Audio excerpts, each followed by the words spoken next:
What's up mga kabit? Kamusta kayo? Guys, meron ako sa inyong i-share ngayon na baka pwede ka ritong kumita or pwede ka mag-benefit. Paano? Kasi ganito yan guys, no? Kung naaalala nyo, minsan na gusto mo pumasok sa isang coin or lagi ka nahuhuli, no? Nakikita mo umaakyat na yung coin or maganda na yung company or mataas na yung presyo, tsaka ka pala makakapasok. So, mafo-form mo ka. So, this time guys, meron tayong chance na makapag-invest bago pa lumaki yung coin or wala kang koneksyon sa mga magbubukas pa lang ng mga legit coins. Well, ngayon, meron kang chance. And ipapakita ko sa iyo kung paano yan dito sa revenue coin. Ngayon, kung gusto mong malaman kung ano to, sige, kwentuhan tayo. Huwag na natin patagalin. Let's go!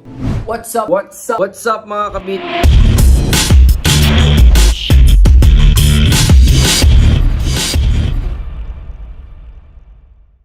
Welcome back to my channel guys. This is Marvin Favis again. Ayan. Pero tayo sisilipin guys, no. Anyway, sponsored ito. Pero tingnan natin yung potential niya. Kasi guys, ganito yan. Diba sabi ko sa inyo kanina, no. Minsan, nahuhuli tayo sa mga coins or sa mga tokens. Parang sa mga stocks, diba? Minsan makikita mo sila Facebook, andun na sa tuktok. Pero tayo, hindi tayo makapag-invest. Or malilist sila and pwede mo silang matrade. Kaya nga lang, huli ka na. Or malaki na yung presyo nila. Because wala kang connection, hindi ka naman big player or what, wala kang access sa kanila. So this time guys, mabibigyan tayo ng chance using this RVC or this revenue coin. So ngayon, silipin natin itong revenue coin guys. Kung may extra time ka, basahin natin ito. The world's first tokenized revenue-based ecosystem. So yeah, si revenue coin or si RVC guys, yung token nila, no? Holders fund high-tech companies to scale. Startups receiving funding allocate up to 10% revenues to the systematic purchase of RVC from the market, reducing supply and increasing value.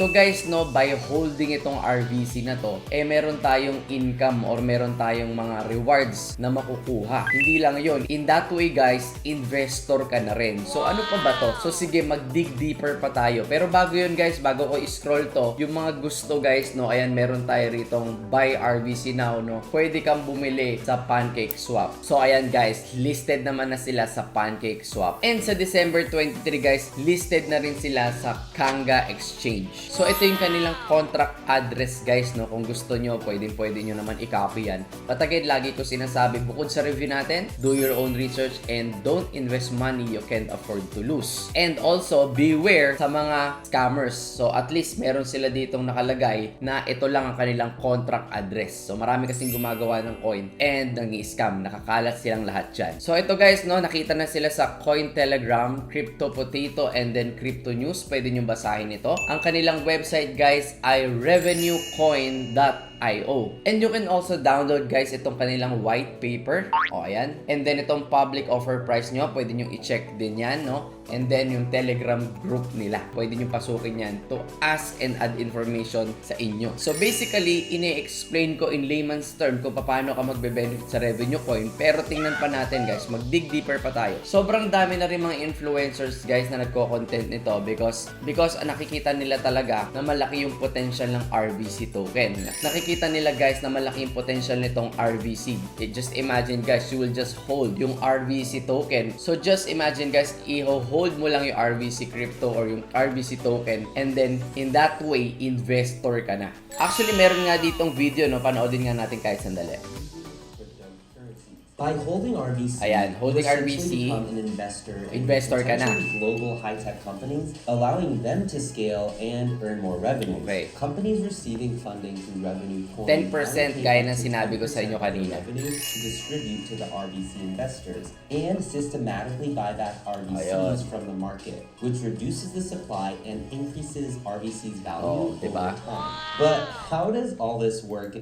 So yun guys, no, hindi ko ito play yung kabuuan nito. Silipin pa natin. Pwede nyo naman itong panoorin kapag ka pumunta kayo sa revenuecoin.io. So, ano pa bang added information? So, ito guys, no, revolutionary token-based ecosystem. So, based sa in-explain kanina sa video guys, ganito umiikot yon. So, ikaw as an investor, ayan, no, so ikaw ay nag-fund kasi nga ikaw ay nag-hold. And then, syempre, papaikutin yan sa mga high-tech companies and of course, dun ka nag-earn. So, parang ganun yung explain explanation niyan. As stated here, investors gain profits thanks to an increased value of RVC. And guys, take note, yan. 10% of revenues goes for purchasing the revenue coins and reducing their supply by burning them. So, importante yan guys, yung burning. Number 2, yung deflation. Unang-una guys, importante yung burning and then of course, yung deflation. And ang maganda rito guys, yung kanilang earning model will last forever. So, forever ka nang kumikita. So, I hope nakikita nyo yung ecosystem nitong RVC coin.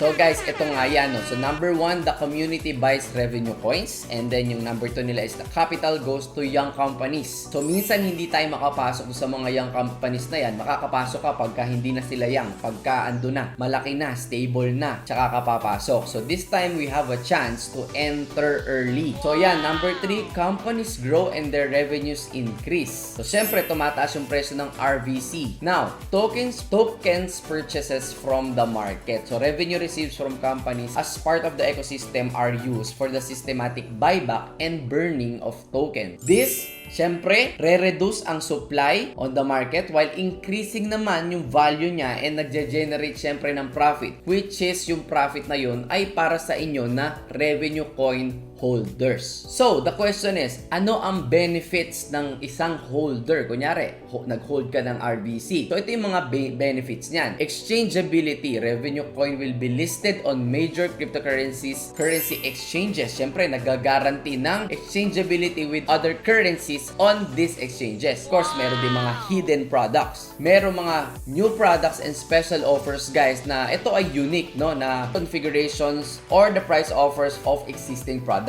Ano pa? Meron kang voting rights. Siyempre, community-driven din ito. As a holder, meron kang say, no? Sa pagde-decide. So, meron ka rin siyempre nga may right ka kasi holder ka eh. In a way, parang ano ka na nga, partner or investor. And another thing is itong liquidity, guys. Revenue coin will be tradable on both centralized and decentralized exchanges. And of course, itong RVC, guys, no? Itong revenue coin will exist as an internal means of payment within the revenue capital ecosystem. So, iikot lang siya doon. And another thing, guys, na isang importante, itong deflationary fixed supply smart contract. Kaya, revenue is a deflationary token. Its quantity is fixed in a smart contract, which is very important. So, guys, let's check nga itong tokenomics nila, guys. So, ayan, makikita natin dyan, guys, yung growth factors niya. Settlement between holders and revenue capital takes place through the buying and burning of available RVC tokens. So, of course, pag nagbe-burn, nag-i-increase ang value niyan. As of now, guys, itong revenue coin, no, or revenue capital, meron silang dalawang portfolio companies, yung Exeria and yung Skyrocket. So, both generate revenues by providing solutions for crypto investors to trade via API with increasing revenues depending on the volume of trading on these exchanges. So, ayan, nakikita rin natin yung growth netong RVC or revenue coin. So, ayan, guys, you can also see yung kanilang portfolio. Ito yung sinasabi ko sa inyo kanina na si Exeria at si Skyrocket. So guys, partner din pala sila dito sa F6S. Hirap paggitin nun leading platform for connecting startup founders to investors. So syempre, with this company, no, yung revenue capital is opening a call for startup founders looking to scale quickly without giving away ownership in the companies. So guys, yung mga gusto, no, sabi ko sa inyo, basta't may extra money ka, sa tingin mo maganda to, well, I'm not saying na bumili ka, pero well, silipin mo maigi. Mag-research ka na maigi kung sa tingin mo makakatulong to sa yung RVC. So yan, pwede naman kayo dito mag-buy since siya ay listed na rin sa PancakeSwap. Revenue coin, the first revenue token in the world. O, diba? So ito yung kanilang tokenomics. Ito yung fund distribution nila and then token distribution. And the percentages, guys, ayan, you can see investors pa din syempre yung may malaking percentage. Dito sa fund distribution, 80%. Dito sa investors, 50%. And so on and so forth. And of course, guys, no, maganda, masilip na rin natin yung roadmap. And sa ngayon, syempre, nandito sila sa Q4, which is eto na yan. Q4, placing revenue coin on leading cryptocurrency exchanges, centralized and decentralized. And of course, ito yung mga future plans nila na papasok nitong 2022. So habang nag-i-increase ang value ng revenue coin, of course, ikaw, tuwang-tuwa ka naman sa profit. And if you want, may mga question ka, guys, ito, meron silang frequently asked questions. O, silipin na rin natin itong mga team nila, nandito rin sila, no? Medyo mahirap lang bagisin yung mga pangalan nitong mga to, pero you can check their account, guys, and their credibility Ayan, meron link in dito na button, pwede nyong i-click para mas makilala nyo isa-isa tong mga owners na to. At least sila ay andi dito, kitang-kita nyo yung mga mukha nila at yung mga kanilang credentials to build more credibility and foundation kapag bibili kayo ng isang coin. Ayan sila, even the advisors are here. So, kompleto sila dyan, no? Lahat nakalagay dito, of course, to build credibility rin sa mismong RVC na pinapakita nila na you can trust RVC coin. So, ayan, SRVC subscription token, trade revenue coin before public sale. If you wanna find out more, ayan, may button dyan. And, ayun na nga guys, andito rin sila sa mga media na to. You can also contact them if you have talagang mga questions na gusto nyo maitanong. Pasok din kayo sa mga social media accounts nila. Ayan, even the email nila ay nandito. So kung sa tingin mo guys matutulungan ka nitong RVC coin, well, please hit the like button. And gusto ko magpasalamat sa inyo sa pakikinig sa akin kahit paus ako ngayon. Maraming salamat po sa mga subscribers ko.